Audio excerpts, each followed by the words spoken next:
I'm going to can some peas that I harvested out of the garden just a little bit ago. And this will be my first time ever canning peas, so stay tuned.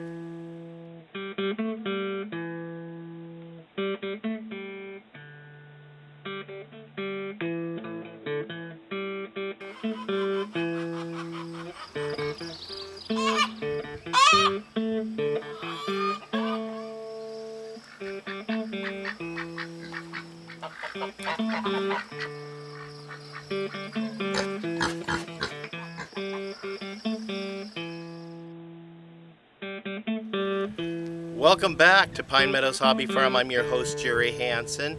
I'm going into the kitchen. I'm going to be taking the peas in and we're going to go ahead and process them and canning them. I understand canning peas is one of the easiest processes. So let's get started. First of all, I've got to take all the peas out of their little husks, or shells, pods. I think they're pods. And we're going to get them all cleaned up. Once I got all the peas out of the pods, I'm going to go ahead and take the strainer over to the kitchen sink and rinse them. And we'll go ahead and set those aside. And once we've got them rinsed, I'm going to go ahead and set up my pressure cooker. Now I wanted to point out that peas are a low acid vegetable, so they have to be pressure canned. Water bath canning will not work for these. I'm going to set another pot on the side and boil some water there. And while the water's heating up in the pressure canner, I just put like an inch or 2 inches of water in the canner. Now I'm going to get my jars cleaned up, set them down here, and I'm going to fill the jar to within a 1-inch headspace of the top of the jar with the peas. Then I'm going to add 1/2 of teaspoon of salt to a pint, and then we're going to go ahead and add the hot boiling water to this and still maintain that 1-inch headspace. Once you have that done, take the spatula and go around in the peas and release any bubbles you might have in there.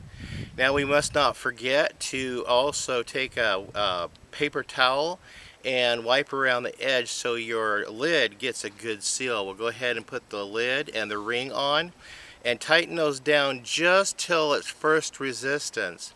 Then I'm going to use my jar lifter and carefully set this into the canner. And then now I'm going to put the lid on and secure it. We're going to lock it in place. We're going to adjust the setting. And this setting will be the setting number 2 on the Fagor Duo. And this cooks it at, it's 15 pounds per square inch, and it cooks it at 121 degrees Fahrenheit.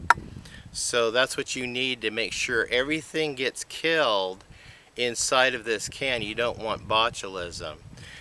Now with the Fagor Duo, once this little pin pops up, it's reached pressure, and that's when you start your countdown. For peas, you want to measure it out to 40 minutes at our altitude. You want to make sure you do adjustments for your altitude. I'm at 1,200 feet above sea level. Once the pressure is achieved, I'm going to turn the burner down on the lowest heat I can to maintain that pressure, and we're going to go ahead and let it cook for 40 minutes.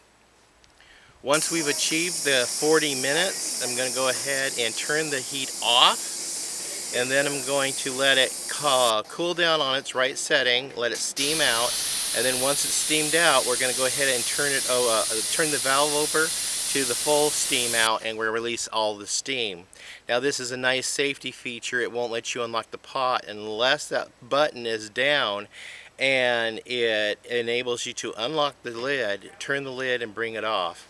Then I'll go ahead, reach in there, grab my peas with the can lifter, and then we'll set it on this board that I have and let it cool off naturally. Okay, now I've got my first can of peas done, or jar of peas done.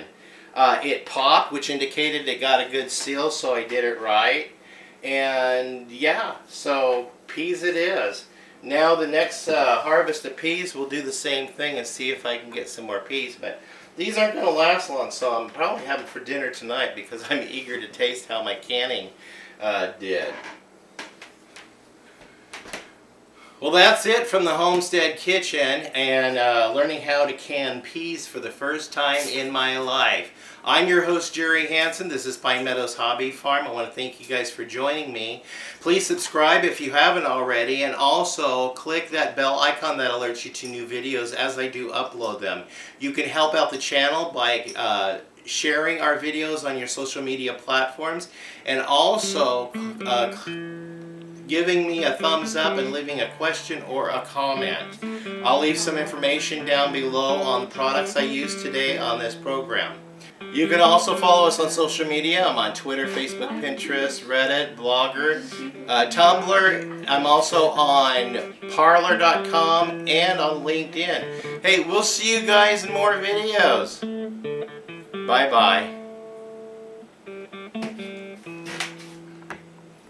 They were so patiently waiting for me to finish filming. Okay.